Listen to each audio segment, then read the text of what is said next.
మార్పు చెందక మార్పు చెందడానికి అవకాశము లేక ఉండేటటువంటి వస్తువు ఏదుందో దాని పేరే ఆత్మ. ఆ ఆత్మకి పర్యాయ పదమే సాయి. ఎందుకో తెలుసా అండి? మీరు సాయి అన్న ధ్వని ఒక చోట వినపడుతుంది. అక్షరాలుగా రాసేటప్పుడు షాషాసాల్లో సా అన్నది ప్రయోగించకుండా షాయి అన్న శబ్దాన్ని ఎక్కడ వాడారు మీరు జ్ఞాపకం తెచ్చుకోండి. ఊర్ధ్వమూలమధశాయి అంది వేదం.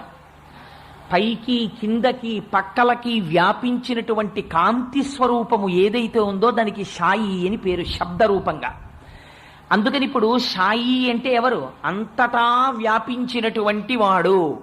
ఒకనాడు ఉండి ఒకనాడు లేనివాడు కాడు. ఎప్పుడూ కాలమునకు దేశమునకు లొంగనివాడై సర్వకాలముల యందు సర్వత్ర వ్యాపించిన వాడెవడున్నారో వారికి షాయి అని పేరు.